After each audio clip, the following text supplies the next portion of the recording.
What's up, everybody? It's your boy TGK back with another reaction video. Without further ado, you already know how this goes. Enough for the fluff. Let's get to the stuff. This video is a little different. I don't think I've ever reacted to this video before, but let's go and get it started. If y'all don't mind dropping a like, subscribe, consider becoming a member. Let's get it going. All right, so the title of this video is Luka actually a terrible defender? And this video is by the YouTube Outside the NBA. Imagine that, outside the NBA. I think this is a good spot right here. All right, man. Hopefully y'all been having a good day so far. Let's go ahead and let's get this started. Like I said, your defense has just been phenomenal this year. Did I say that or did you say that? You said it. I said it. You should say it on TV. Push the agenda for NBA's second defensive team. When Luka got traded, do you remember what was the first thing that leaked out? Mavs GM Nico Harrison said, "I believe defense wins championships." Of course, it implies When that first came out, I was live, but in my head, I was like, you know, I really wanted like to destroy stuff and punch this laptop right in its screen. I really wanted to destroy stuff. I really did. I really wanted to. I wanted to break stuff so bad. Kind of like Luka right here, like just break stuff, man. All right, let's keep it going. that with Doncic, it is impossible to have a defense solid enough to win the title, despite Dallas losing only in the finals last summer. Ironically, after LA traded away their best defensive player in Anthony Davis and got a hole on that side of the court, according to the Mavs GM in Luka, they got way better defensively. They hold the 4th best defensive rating since that trade and were even the best at one point. That brings a question: is Luka actually that bad defensively as the Mavs thought, and how JJ Redick's schemes are proving them wrong? So let me tell you, because I've been watching the man's game and stats for a while. People will pull the highlights where he's not paying attention and it looks bad. Cool, I get it. The NBA went on this whole, smear campaign. The NBA did during the finals with the whole, blown by percentage, which they won't release stats for anybody else in the NBA. I can't find stats on Jokic for blown by percentage or any other player. Like, it's truly unfair how they only created that one stat, or they have that one stat. They have all that data for everybody else, but they won't share it with anybody. And they only brought it out for Luka Doncic, which I thought it was so much bullshit. That was bullshit. Like, it's so unfair to do that. Third, Luka in isolation, his isolation defense has always been around a 60th or 80th percentile, which is a lot better than the majority of the NBA when you're in the top 60 or top 80% in the percentile as far as isolation defense. So yes, Luka is a average to decent defender, not a great defender. All right. Like the fact that we're asking a 35, 9-9 type of player to be all world defense, like it's stupid. It's stupid. Like you build around that, you know what I'm saying? You build around that, and you have like Dirk, Dirk wasn't the greatest defender, and you build around him, and let's keep it going. First of all, I have to admit, looking only at the historical context about Luka's defense, Nico Harrison has a point. After winning gold with Slovenia in Eurobasket 2017 and EuroLeague with Real Madrid in 2018, Luka hasn't won any major titles. He was super young back in the day, but already an amazing player offensively. Plus, he moved differently due to his lean body not only being able to move laterally, but also dunking way more. Now that take is kind of unfair outside the NBA. That's a little unfair. The NBA championship is a whole different ball game, bro. I know the EuroLeague is a tough championship in itself. I know the FIBA where they won that. I don't know. I thought I'm totally brain farted. But we're talking about the NBA, bro.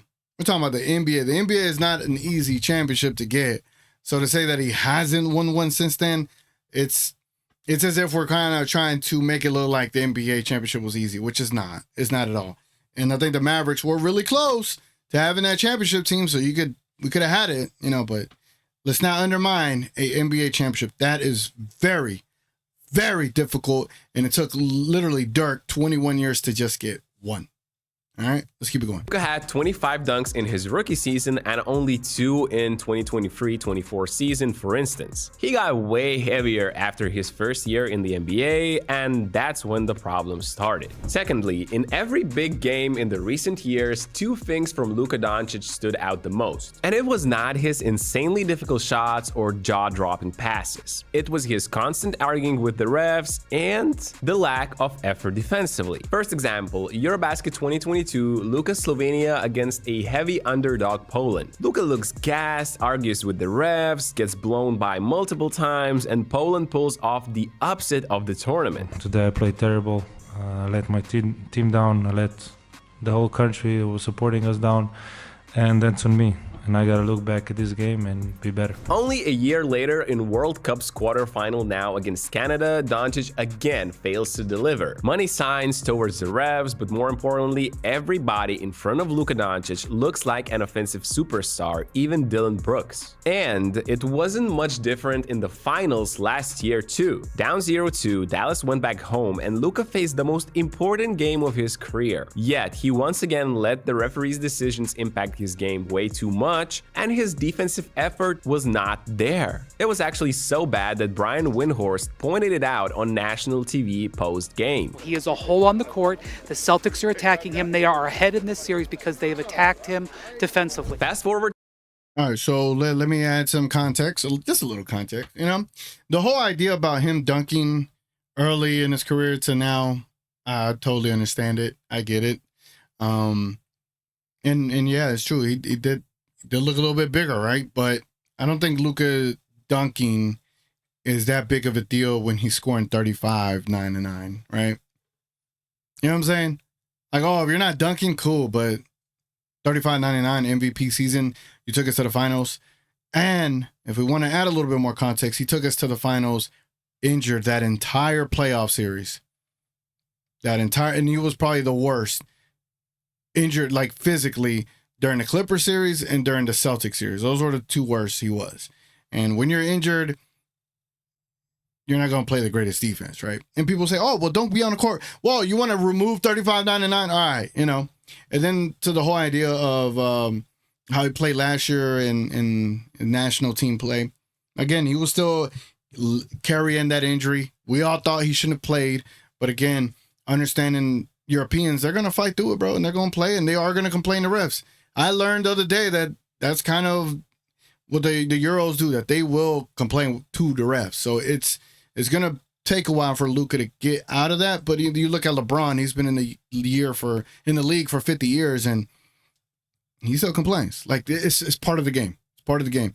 But yes, Luka does have to improve on getting back on defense little by little, man, and hopefully it's a lot sooner, you know. Today, how the hell the Lakers have a top-tier defense with Luka Doncic? What's even funnier is that they were only 17th in defensive rating pre-trade and have the 4th best defense after. Moreover, since Luka's arrival, he has the best positive impact on the team, as LA are almost 16 points per 100 possessions better with him. You might be guessing he elevates the team only offensively, but you would be wrong. Only Rui Hachimura and Jackson Hayes have better defensive on and off numbers. Okay, and I know plenty of you still probably think that these are only empty stats. The videotape can be telling the same thing, right? Look, yes, he will still get blown by occasionally. In today's fast-paced modern game with insanely wide spacing, it is impossible to not find every player with clips like these. But the reality is this: after the first or 2 weeks of games where he was completely out of shape after the injury, he is showing signs of more than respectable defense for the Lakers. I can safely say he will never be in the DPOY conversations, but the needed effort is there, and JJ Redick's plan is working wonders. Before digging deeper, we have to understand one thing, and that's a Robertson rule. Basically, JJ Redick, as much as he's able to, is putting Luka on below average shooters who also don't have high volumes. Robertson rule says that a player can shoot 40% or even better, but if he can't do it on high volume, or he simply turns down an open free to drive, you can leave him wide open. In 48 minutes, your defense will thank you for that. So Luka is doing that quite a lot, and sometimes people on Twitter will see Luka closing out in Luke Cornett style. style and go crazy about his terrible defense. When in reality, that's exactly what JJ Redick wants. The Lakers have been ignoring Chris Dunn, Aaron Gordon, Drew Holiday, Kelly Olynyk, and anybody on the opposing team that they don't respect as a volume shooter from deep. Luka helps off of these guys in the paint on the pick and rolls or when someone else is driving, and that's been super efficient. But Luka can't hide in a corner all the time, you might be thinking. Well, yes, NBA teams are too focused on hunting the right mismatches. But when he's involved on ball, the same task of helping from designated non-shooters are assigned to Luka's teammates, and that's been working. Another reason for the Lakers' success is their desire and their energy on this side of the court. Highly likely it is connected to the trade, but this is the most effort I've seen from Luka. First, he denies Kawhi from receiving, then battles this pick, and the Clippers force up a shot. Also, the reigning champions Boston Celtics are quite famous for hunting mismatches the entire game. Of course, Joe Mazzulla did not allow Luka to hide in the shadows for long, but Doncic is keeping his ground in ISO situations way better lately. His size allows him to keep an honest distance that helps him not to get blown by, while the same size allows him to contest these off-the-dribble jumpers. No matter if they go in or not, this makes JJ happy. He can live with these off-the-dribble jumpers, but not layups or spot-up threes. A lot of times Luka's giving a bit of distance and the opponents fall for the trap, but then he contests it pretty well, making it a tough attempt. Additional part of JJ's plan is to never leave Luka Doncic on an island when he is targeted. Celtics look for Tatum versus Luka here after a timeout and watch his teammates sit in the gaps, making Jason think twice if he should drive or not. And again, Luka's size helped to contest another shot off the dribble. In the next clip, Luka is on white, he screens Tatum to get Doncic on him. Celtics have way better spacing now, but the Slovenian does well. He contains the first drive, plus Gabe Vincent is right there to help in case he needs it. Yeah, Tatum steps back and makes this, but that's just good defense, better offense. Thank you. And the whole idea of that he said that since joining the Lakers, Luka's been playing way better defense. Even though Luka was hurt against the Clippers, I would say go look at Luka versus the Clippers in the playoffs last year. His defense was amazing that series. Like at one point, players were like 1 of 18 against Luka for like a game or a couple of games. Like Luka could play defense, man, and honestly, he's a better post defender too.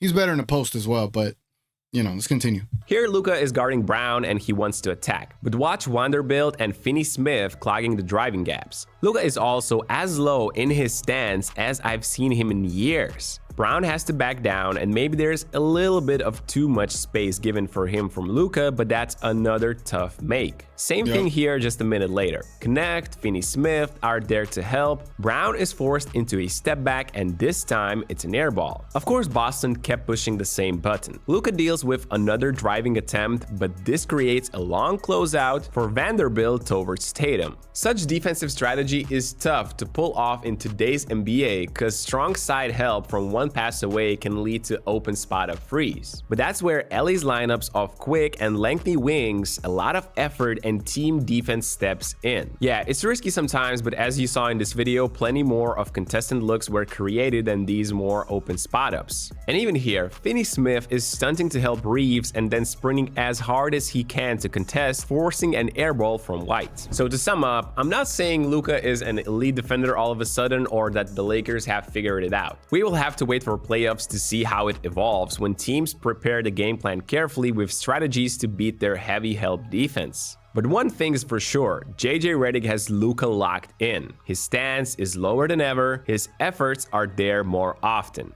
Mix that with JJ's strategy. The whole lower than ever? No, bro. No. Like, it's just because Luka's on the Lakers now that people paying attention a little bit more. I've been watching Luka for at least the last 7 years. No. No. And the Los Angeles Lakers are winning. Maybe it's a short-term trade effect motivating Doncic, maybe it's not having to carry the entire offense by himself. But Luka, with the help of JJ Redick, is not looking like a hole defensively in Los Angeles. If you enjoyed this video, don't forget to like and subscribe. Y'all go check them out outside the NBA, ladies and gentlemen. Outside the NBA, I think it was a little bit of context being omitted there, but it was a really good video, really well edited. I like his background, way better than my background.